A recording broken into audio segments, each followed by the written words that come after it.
Man, I need y'all help, man. Y'all help me understand. Because I can't decide who was the biggest loser last night.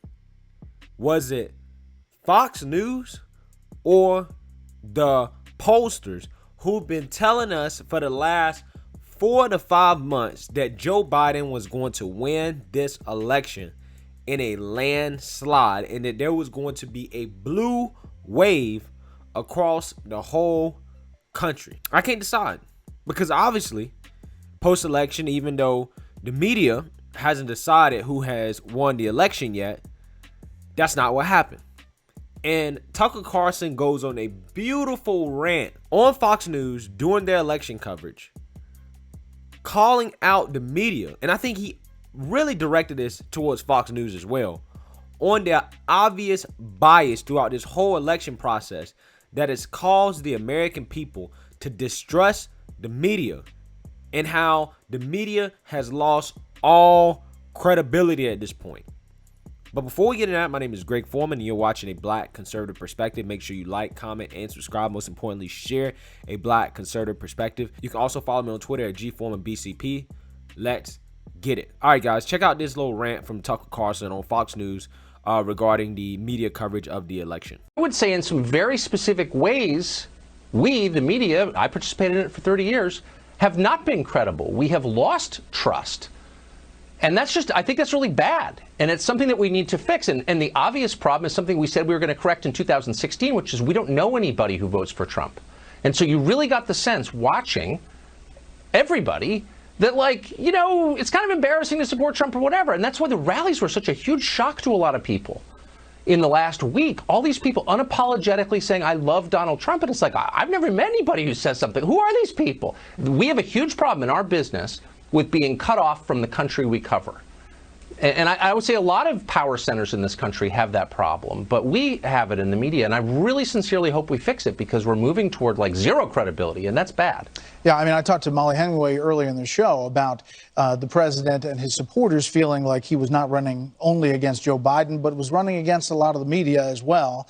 He couldn't get on some of those rallies. We aired rallies from Democrats and the president throughout this process, but they always felt like it was an uphill battle. He still has a path to 270 tonight, and as Britt mentions every few minutes, the betting odds are increasing for President Trump.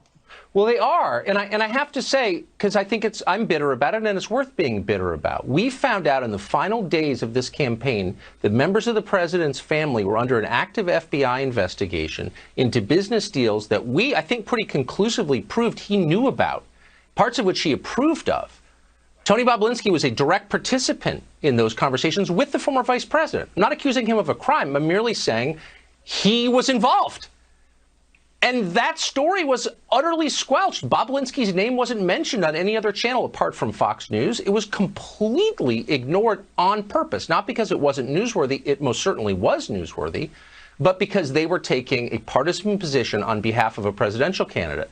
Now, it's not just a matter of being annoyed that the media are liberal or whatever. They've always been liberal. That's fine. I'm not mad about that. I accept it as reality. Why it's scary is that on a night like tonight, the whole country, 350 million of us, will only know who the president is when the media tell us. Guys, that was beautiful. That was absolutely beautiful. It was beautiful because not only is everything that he said 100% true, but because it is something that needed to be said on the perfect night for it to be said in front of millions of viewers who are all tuned in to watch this election. And this is why Tucker Carlson is definitely my favorite political pundit, because he does not hold back the truth when it needs to be said. Fox News last night was unbearable, guys. I mean, it was unwatchable. I mean, seriously.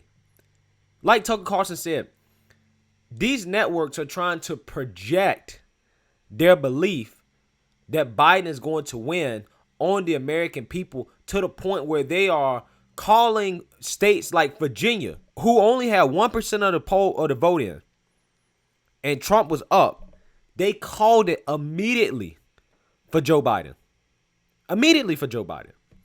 And Virginia stayed red for most of the night until it switched to blue at the last minute, when those northern counties, their votes actually came in.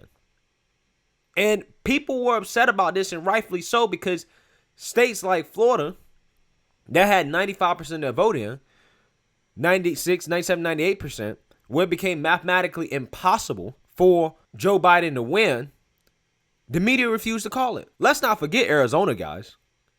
Arizona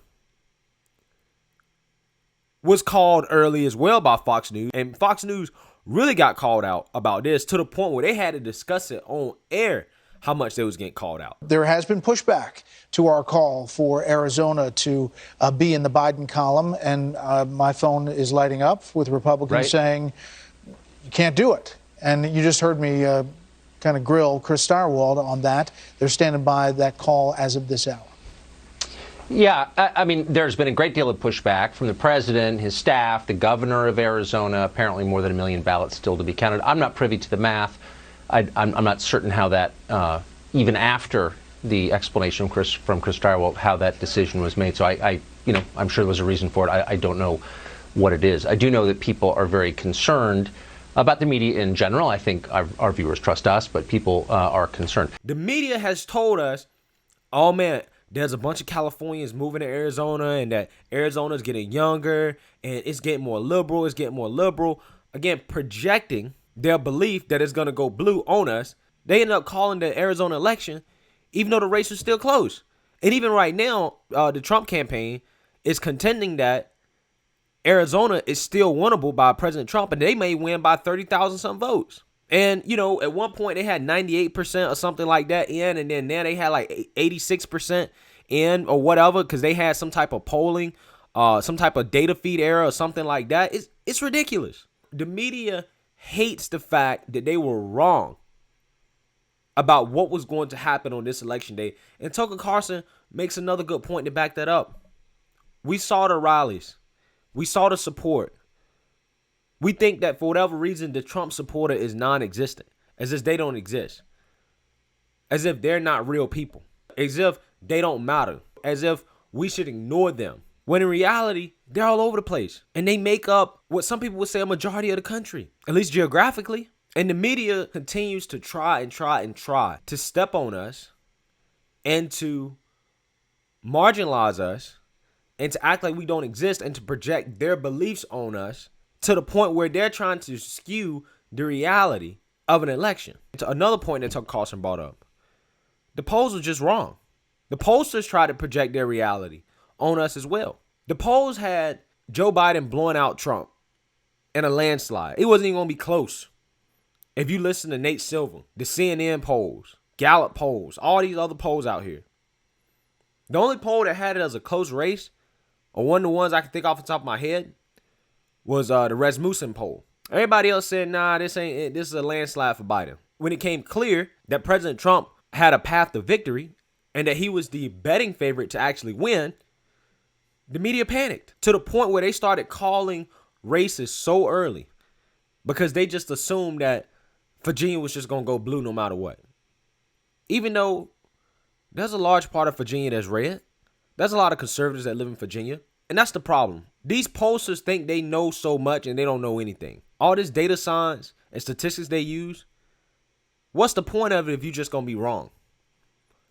What's the point? Like Ben Shapiro said, pollsters need to learn how to code. They love trying to tell manufacturing workers and older people who lost their jobs, who jobs got outsourced overseas, who've been laid off, oh, just go learn the code. You 50, 60 years old. Go learn the code. But they don't tell these young pollsters, these data scientists, when they're wrong, hey, you might want to go learn the code. You might want to go do something else because this don't seem like it's working out for you. But instead, they're put on a pedestal and basically given godlike abilities to try to influence and sway the election. And that's what happened here, folks. I mean, honestly, guys, CNN was more bearable than Fox News last night. I don't know what's happening to Fox News. I really don't. I get it. If you don't like President Trump personally, that's fine. But don't let your personal beliefs project in terms of what's actually going on in reality. Personally, me, guys, I don't think that they should project any state until the actual votes come in and it is become mathematically certain that a certain candidate has won. That's when they should start projecting winners. If that means we have to wait a little bit later, so be it. But I would rather wait and know for certain and not have to second guess and second check than to have an election where the integrity is being questioned because states like Nevada or Arizona or Pennsylvania or Michigan or Wisconsin or Georgia are flip-flopping back and forth. I mean, there's a huge lead in Pennsylvania, but they knew, oh man, the Democrat city of Philadelphia, they got to vote. We got to wait for their mail-in ballots to be counted. We got to wait. So we can't call it. So you have integrity there, but you don't have integrity when it comes to Virginia or Arizona? Letting that state play out? Letting those states play out? Because it looks like it might be in the favor of Trump? This is why people are turning to independent media.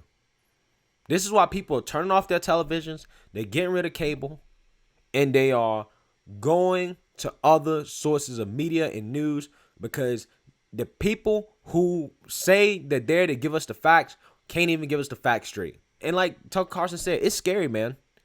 It's scary because the media essentially decides who wins the election, not the actual election in and of itself. That's what's happening here. The media is trying to overstep their boundaries along with the pollsters to try to decide who they want to run the country, not who the people elected to run the country. That's what's happening here, folks. And we saw that happen in 2016, and we saw it happen in 2020.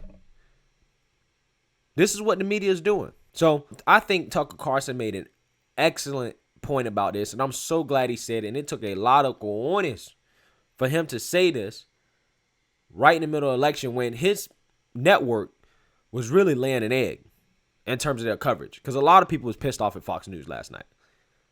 I thought CNN was better than Fox News. But that's just me. So let me know what you guys think about what Tucker Carlson said. Make sure you like, comment, and subscribe. Most importantly, share a Black conservative perspective. Peace.